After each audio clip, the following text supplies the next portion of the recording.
Okay, this video is a book review, and I'm actually going to be talking about the book Alzheimer's Solution by the Drs Sherzai, the man and wife neurologist couple that wrote a book about prevention of dementia. But I'm first going to show you a comparative book that a couple people have asked me about recently. This book is called The End of Alzheimer's, and the author is Dale Bredesen. And he's also a neurologist background, and he's been a Alzheimer's researcher for a long time. And you start out reading his book or watching one of his videos, and it's pretty good. The guy knows what he's talking about with regard to Alzheimer's in terms of the staging of Alzheimer's dementia. He calls it asymptomatic phase, then the subjective phase where the patient notices, but they're still able to do pretty well, then mild cognitive impairment, and etc. He does say some good things, like you need to get going decades in advance to prevent dementia. Get started in middle age, okay? At least by middle age. Better late than never, but still get started. So all of that is good, and he's kind of honest that the whole definition of Alzheimer's isn't exactly as clear as it should be, and its causation isn't as well as understood as it should be. And he talks about, imagine you're in a building and there's a bunch of leaks in the roof. You're not going to fix the disease with just one pill fixing one leak in the roof. You got to fix all the leaks. So you got to do a whole bunch of things to improve your health. So far, so good. And I like them, and I agree with them all the way up until then. Then I noticed that he never talks about the big dog in dementia. The big dog in dementia is you have to know dilatory. I'm telling you, if you don't know dilatory, you're really not, playing with a full deck, all right? And then look at who recommends his book. I've seen a pattern whenever I look at these books. He's recommended by Perlmutter. Now, Perlmutter is also a neurologist, and Perlmutter is a very bright guy. He's based out of Florida, I think. So don't get me wrong, I sometimes like to hear Perlmutter talk, but Perlmutter is also part of this, high-fat diet stuff. Animal foods are okay. So I think he's wrong about that, and I think he was wrong in a lot of his thoughts in Grain Brain, okay? But what I'm trying to say, birds of a feather flock together. So as soon as I see he's a member of that club, then I know he's going to be promoting animal products, okay? As he does, of course. And this is where I thought Bredesen was basically ridiculous. He's recommending pastured eggs, pastured chicken, grass-fed beef, wild-caught salmon, bone broth, fish oil, coconut oil, walnuts, almonds, keto supplements, prebiotics, probiotics. All that stuff is nonsense. That's a bad idea. Okay, high-fat diets, they make you fat, and then they predispose you to fatty liver, to diabetes, to high blood pressure, hypertension, atherosclerosis, intracranial atherosclerosis, coronary atherosclerosis. All of that's going to increase your risk of dementia. So I basically think he's, gone off the deep end, jumped the shark, whatever you want to call it, but he starts talking ridiculous. And he recommends, tons and tons of workup tests, etc., and I think he ended up selling, becoming a salesman for supplements and stuff. So I wasn't that impressed once he got to that point. But he is a bright guy. He does say a couple interesting things, and a lot of times I'll listen to a speaker who I don't have to agree with them 100%, but I can maybe learn something from him. But the other thing you'll notice is this guy's book. I didn't actually count him on Amazon, but I know from how famous he is and all the publicity around it and how famous Perlmutter is, I'll bet he got thousands of book reviews, okay? Just for comparison, I'll write a book about dementia. I will get 0 reviews. My book still has 0 reviews. And I know that's partly because I'm the bad boy of veganism, because I tell the truth and I don't sugarcoat it and I don't act all sweet and soft and dopey like. You kind of have to behave that way when you're dealing with patients, okay? We talked about that before, because so many of them are cognitively impaired or crazy. You don't know where they're coming from at first, so you got to start off with that slow, dopey approach, okay? But, if there's the nutrition person I'm most like is McDougall. I can tell you, somebody who's smart enough to turn things upside down. Like the way McDougall, points out that so many of these things in medicine don't work. He's great. That's why I find him the best one, and that's why I see myself in competition with him to see who could be the best doctor in the whole world, okay? And, I'll never be popular, fine. I don't get support, fine. I don't get anywhere, fine, but I can still be the best. Somebody even said that I could be St. Peter, the savior of the proles, and that's what I'll try to be, okay? That and $1.50 will get me right on the bus. Okay, so anyways, I earlier went through a comparative video where I compared Greger and Sherzai, and the conclusion I came to is they both say about the same thing. They both recommend tons of high-fat foods. I thought that was insane. They're saying like omega-3 oils are good, especially from algae. Like algae don't potentially make BMA, and excitotoxin, etc. Plus, fat foods make you fat. They're kind of okay with oils, especially Sherzai, was really positive about extra virgin olive oil. Then he later backs off in the same book. One spot he's real positive, saying it's a good brain healthy food. Another spot he's saying it's just okay. So he's promoting chia, sunflower, dark chocolate. I think that's all kind of, frankly, stupid. Him and Greger, they're part of what I see as this high-fat diet. High-fat diets cause obesity. They increase the risk of diabetes, of hypertension. And over the long haul, they push you all towards the things that, in my opinion, are pretty well known to cause dementia. The diabetes and hypertension picture, okay, and obesity. Okay, what else? And they also, they talk about sleep. Now, Sherzai wrote a very nice chapter about sleep. And don't get me wrong, I think, Sherzai is better than your average neurologist. The average neurologist you talk to really doesn't know too much. Put the patient on some Alzheimer medicine that doesn't work, talk about genetic studies and all this stuff. They get a brain MRI, rule out rare causes of, dementia. They're all super rare. People talk about reversible rare causes of dementia, like a frontal lobe big tumor with a meningioma, benign tumor. You can take it out and prevent dementia. You know how often I see those? About 1 every 10 years, okay? It's a total zebra copy, rare thing. Forget about it. And then also, what about NPH? That means normal pressure hydrocephalus. That is super rare. How often do I see a case of NPH that actually the diagnosis is confirmed, for example, with a high volume lumbar puncture to remove a lot of cerebral spinal fluid, and then see if they do well with that, and then subsequently they take them and they shunt them, put a VPS, ventriculoperitoneal shunt in. I almost never see that. Yeah, I'll see a case of it, but I would ballpark, I see maybe, and I don't always find out about all the follow-up, but how often do I see a successful case? Once a year, okay? It's rare that actually works, okay? And the neurosurgeons that I know, they're not that thrilled about putting shunts into these patients because the shunts often have problems. They can get obstructed, they can get infected, etc., etc. Okay, but that was what I thought was the big weakness. Don't get me wrong, Sherzai did some good things, and I'll give him credit. On the next page, I'm going to talk about some of the good things he did. But two major fundamental stupidities, in my opinion, are recommending all these high-fat foods and the coffee. But one of the things you'll notice, Sherzai has over 1,000 book reviews. I counted them today because I looked at it, and they got 1,091, okay? That's a ton of book reviews, okay? That's more book reviews than I got on every single book I ever written in my life. I've written about 17 books, okay? On all of them, by far, okay? Greger is like this best-selling, super world-famous author, a million times better known and famous than me. But if you put us in the same room and had us discuss dementia and what's involved, I know more than Bredesen, Greger, and Sherzai all put together, okay? Not even competition. I mean, their books are children's books, baby books. They don't even go into, Delatorre's theory. They don't even go into excitotoxicity. And maybe they know a little bit about it. They certainly don't seem to know too much about it. And the fact, if they do know something about it, they don't mention to the audience. That's quite an insult to not tell people the most important stuff they need to know. So there it is, okay? I'd rather be rich and famous, but if I can't be rich and famous, at least I'll be correct. At least I'll be the best. And that's surprisingly easy to do. Okay, so now here is more information about their book. So here's the book, Alzheimer's Solution, okay? And they get look at this review from T. Colin Campbell. He says, this is the best, most professionally informed book of its kind on this much feared disease. Okay, so that was very nice, T. Colin Campbell, to give him that review, okay? Good luck getting him to say something nice about my book. Go, oh no, the bad boy of veganism, stay away from that, okay? And then the other thing too is, maybe this was the best book about Alzheimer's until my book came along. All right, but no one's ever going to know my book exists. 0 reviews. Okay, Sherzai, like I said, they're not as smart as Greger. Greger's kind of fun, he's real clever and funny. But he's a little bit sneaky too.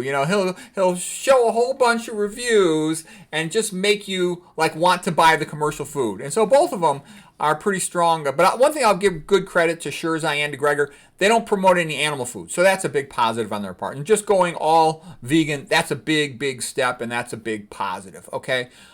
These guys had lots of training, lots of experience taking care of patients, so they got real-world experience. That's all good. Okay, so there's certainly a big improvement on conventional practice, which you wouldn't even talk about diet, okay?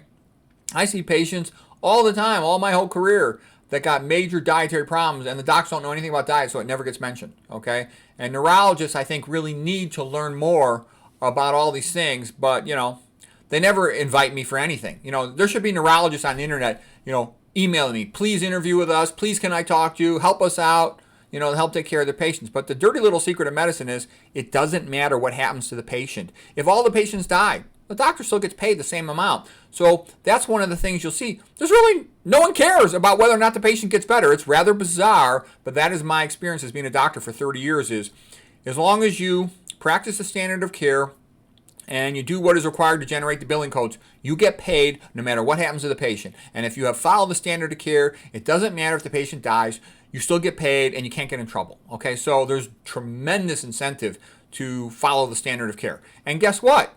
Who do you think makes the standard of care in most things? It's either Big Pharma or some doctor at a big name place that's funded by Big Pharma. So yeah, it's not a surprise that the standard of care is usually give this drug and this drug and this drug, and nothing else really usually is too important. There might be some procedures involved. Okay, what else do Sherzai do? So like I said, they point out, in some detail that obesity, atherosclerosis, hypertension, and diabetes are bad for the brain. Okay, great. And then the next thing they do is they recommend all these fat foods, omega-3s, nuts, seeds, extra virgin olive oil, flax, soy, etc., etc. Okay? And I also told you earlier that some of the nut studies, a lot of them, they're funded by industries. They make nuts look a lot better than they are. Okay. Actually, if you want to see good videos, if you go to Veg Source, that's a YouTube channel, they got a lot of good videos on omega-3s and on nuts, and they show you some of the ways that that there's problems with eating all these high-fat foods. Okay, what's next? Sherzai does a good discussion of sleep. Actually, surprisingly good discussion of sleep, better than I've seen elsewhere. It talks about the optimal amount of sleep is 7 to 8 hours for most people. And what I like about it, too, is he does go through a lot of papers and a lot of research, and that's all good. How sleep reduces beta amyloid protein. I just abbreviate it BAP. That's a time for consolidating memory. When you sleep well, you have a better mood the next day. You got more energy. You got more strength. I know that's true. Like when I lift weights and I do high repetition squats, if I want to do a personal best record, I know from experience, if I sleep well the night before, and if I take a nap on that afternoon, either or, but if I definitely get that extra sleep, I'm significantly stronger when I go for a personal best doing squatting, weightlifting.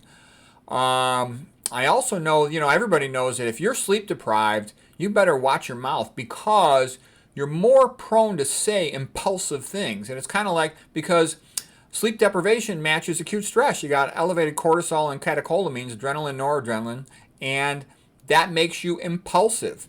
And as a matter of fact, I'm not going to get into it right now, but there's some interesting lectures on the physiology of fructose and hunger.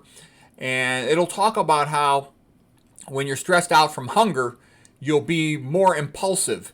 You'll have less impulse control. And it's thought that that makes you more willing to do risky behavior, to go find food. And that is evolutionarily selected for, because the people willing to take risks when they were short on food were more likely to eventually survive. But they're also more likely to get eaten by a predator too, of course. But anyways, that's kind of interesting. All right.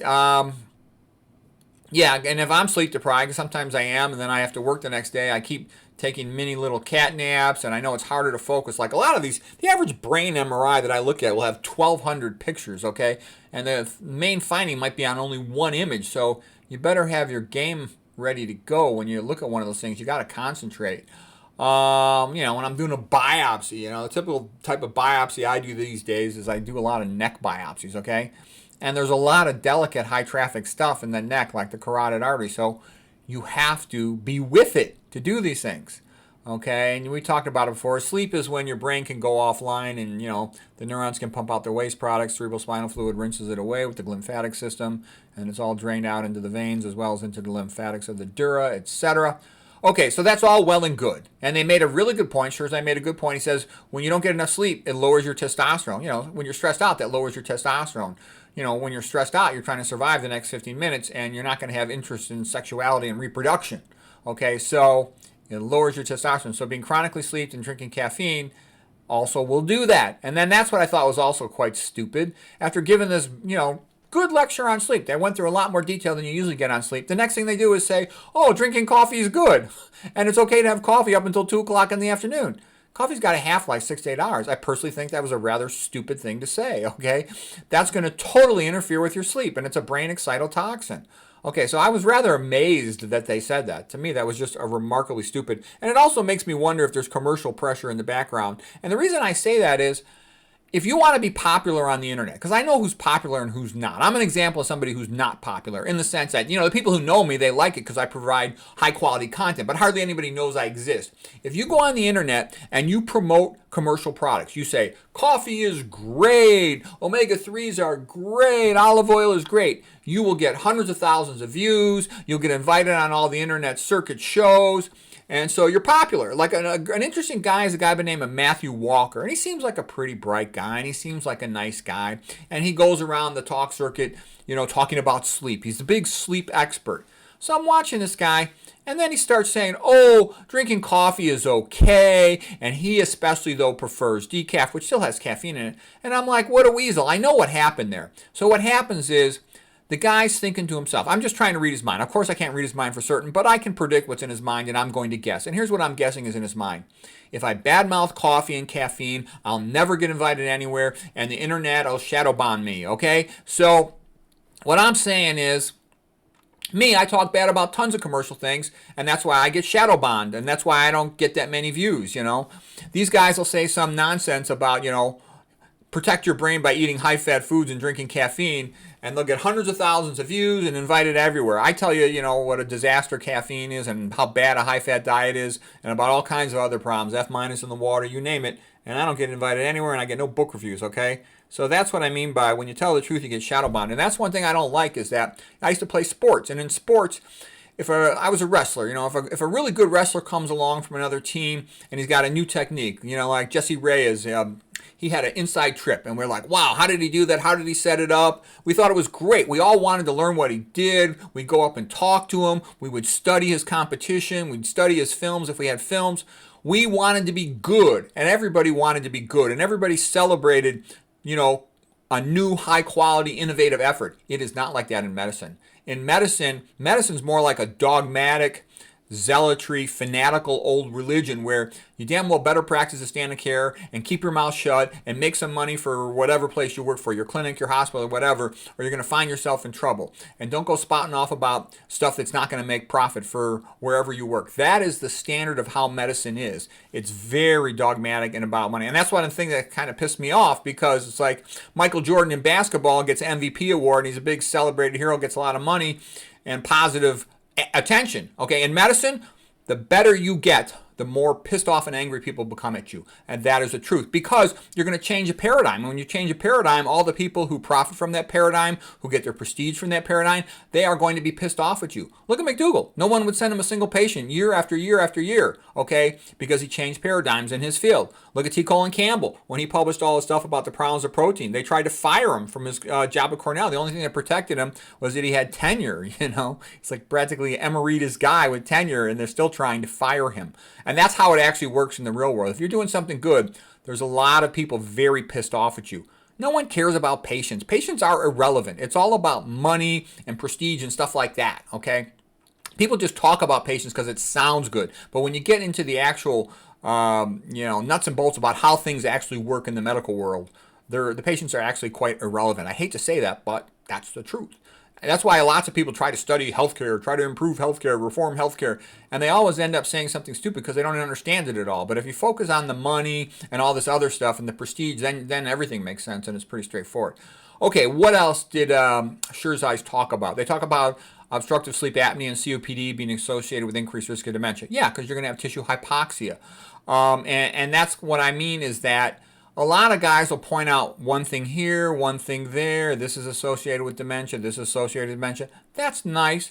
But the greatness of Delatorre and myself is we put this all into a totally understandable system. Delatorre's theory of cerebral hypoperfusion, also called the vascular hypothesis of dementia, and I refer to it as the mouse equivalent theory. I talked about it a bunch in all my dementia lectures. And then my theory of neurovascular uncoupling, which is really sort of a great expansion of the old calcium hypothesis, okay? I've taken it to a much higher level because all the people talking about it before, they did not know EMF, they did not know nutrition, they didn't know toxicology, so they really couldn't do much more than just talk in a very narrow, limited way in their own field. And that would be guys, don't get me wrong. what's his name, Blaylock, did some really good things, and I like Blaylock with his great book of cytotoxins around 1997. Mattson did some really good things with his research on glutamate, and there's been other persons out there who've done good things, Dennis Choi, a lot of other ones, but there's nobody else who put it all together like I did, as I talk about in my own stuff. Okay, let's get back to Sherzai here. What else did they do that was of interest? They talk about exercise. They had a good, detailed discussion of exercise. And the bottom line, the more the better, the more vigorous the better. So that's all well and good. They had a real long chapter about meditation. Meditation out the wazoo. They go into so much detail about it. They didn't say anything about prayer or Christianity, okay?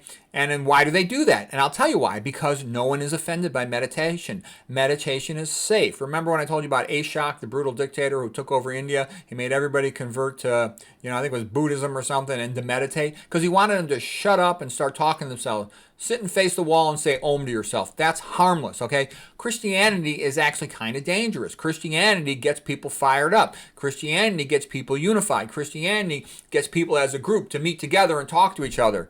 Rulers don't want that. The goal in this country at the current time is to get rid of it, to make it illegal, to outlaw the Bible. Okay, so I tell you all that because what I'm trying to say is, in my opinion, they kind of wuss out. Like me, I'll talk about it.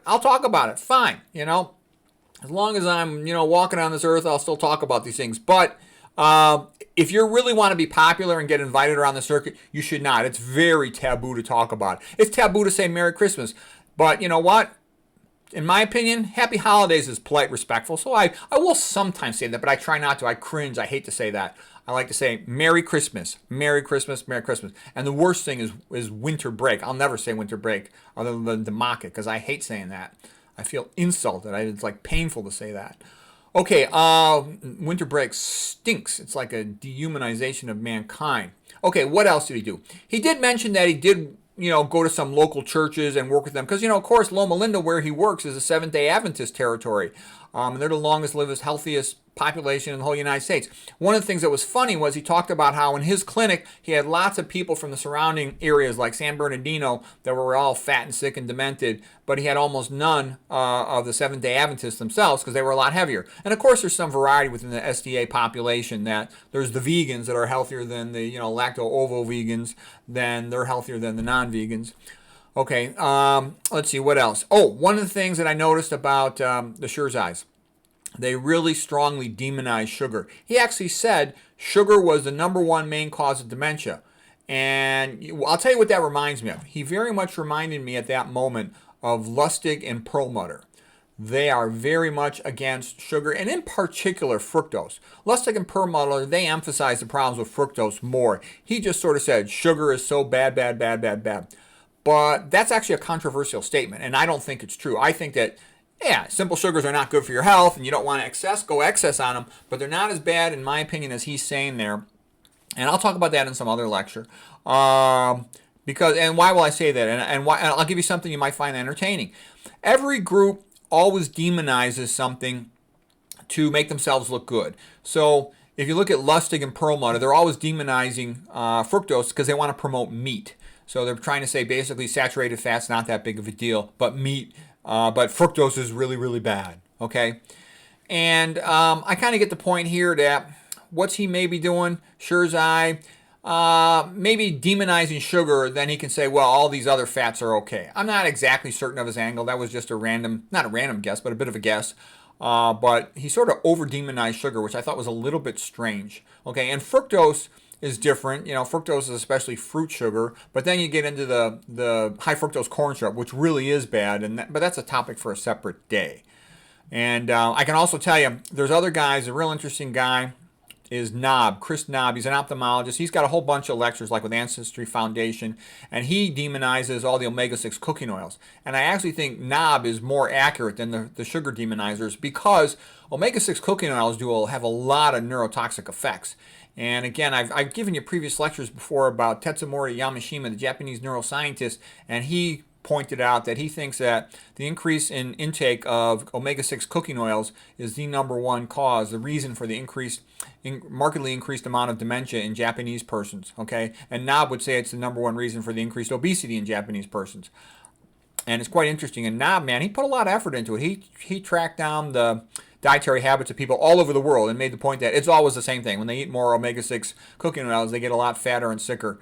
But what was interesting too is he showed that it doesn't tightly correlate that much with their sugar intake. So again, that's a topic for another day, but it's quite interesting. Okay, what else did Sherzai say? They talked about how important having some positive social activity is for maintain good brain function, how wonderful it is to have intellectual conversations with somebody to maintain good brain function. And they also make out the point that I like, that it's better to have purpose-driven learning, like learning how to play a musical instrument, learning a foreign language.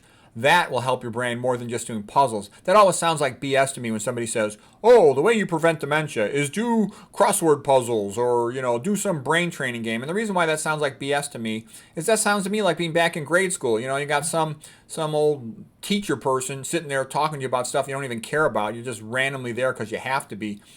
You don't really learn unless you want to learn, and you don't want to learn something unless you're interested in it. So why not do what you're interested in? Random puzzles, it's like saying you're too stupid to pick something for yourself, okay? And that's a sign to me of mild cognitive impairment to begin with. Okay, when experiencing something in multiple ways, you make more connections in your brain. Basically, that's why the best study skills technique is do a walk and talk self-test, where after you're done studying, close a book, walk around and talk to yourself and repeat back everything in the subject. Like let's say you just studied glycolysis, repeat back, okay, glucose comes into the cell, it's phosphorylated, puts a charge on it, traps it from exiting back out the plasma membrane. Subsequently, it's converted to fructose 6-phosphate, therefore it's a more symmetric. Okay, so the point is, if you can say it all to yourself, then you know it. And the more connections you make in your brain of that topic, the less likely you'll ever lose that from your memory, because let's say you lose one connection in one area of the brain, or you have a little stroke in one area of the brain. You still got connections to that factoid, that piece of information in multiple other sites. So that makes your memory better for that particular topic. Okay, Sherzai had some good quotes. Here's one of those quotes I like. Stories are the mind's currency. And there's a lot of truth in that statement. Basically, we process and package information we categorize it, number one. We compare it to something we already know. But also, if we put it into a story, we remember it much better.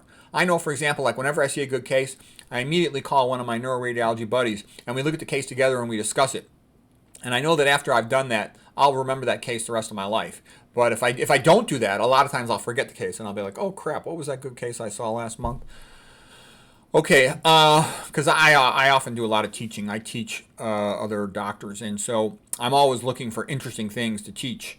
And that's the other thing too. I'm used to teaching fellowship-trained neuroradiologists, neurologists, and other people interested in the brain. And so I have to really know stuff at a pretty advanced level, or they will catch me and they'll be like, what are you talking about? So I also have a very good sense of what they know, because I talk to them all the time. Okay, what else? Sherzai had some good stories about patients, how if you could learn something about their life, meaning that you actually have to care enough and spend enough time with them to talk to them. Like he had an old musician lady who was confused, and so he started talking to her about musician, and it was like she kind of came back to life, and I would believe that. I've seen things like that in old people, where if you can connect to something meaningful to them, they can be a lot more responsive and interactive than otherwise. So he had some good stories that were like that, about people who had a markedly improved cognitive function after they started playing an old musical instrument that they had played in their youth and really liked, but had to give up for, financial reasons or something. He also mentioned that playing a musical instrument that you enjoy is almost as helpful as exercise to prevent dementia, and that makes me think, well, gee, a great thing for an older person to do if they like playing an instrument would be to exercise and play a musical instrument, He has another good quote. The brain is designed for complexity and sustained by complexity. I thought that was a good one. And which basically sounds to me, of course, like use it or lose it. And I know that's true. If you don't keep exercising, you lose the ability to do what you used to do. Like for me, that would be wrestling. When you're 20 years old, it's easy to wrestle and go head to head with another strong, young, healthy guy. But man, if you stop wrestling for a couple years, it's hard to walk back into that room and compete with guys that are doing it all the time. Same thing too, like with a lot of other physical activities, It's another reason why I like doing squats. I don't want to lose the ability to do squats. But squats is kind of a basic movement, like standing up from a chair. Okay, another point he made was simplify your environment. That's a very helpful thing to do. And I think there's a lot of truth in that. Just simplify your life. Ask yourself what matters, what doesn't matter, and try to remove all the extraneous stuff from your life to the extent that that's possible.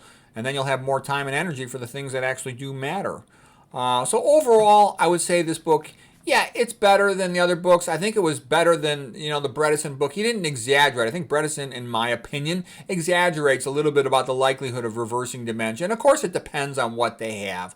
But don't get me wrong. I think Bredesen was a positive step in terms of he's teaching a lot of stuff. But I do think, none of this half-assed wimpy stuff about high-fat diets and drinking caffeine. No, I'm biblical. Thou shalt not eat meat. Thou shalt not eat oil. Thou shalt avoid high-fat foods. Thou shalt not drink caffeine if you want the best possible result. And I don't buy that thing that, you need all those omega-3s. Oh, yeah, right. All the blue zoners, they don't go searching around for omega-3 supplements. And I don't buy this old people need protein. BS. Our blue zone people, our Tarahumara, they got tons of energy. They don't go around looking for all that stuff. So anyways, that's it. I hope that was helpful.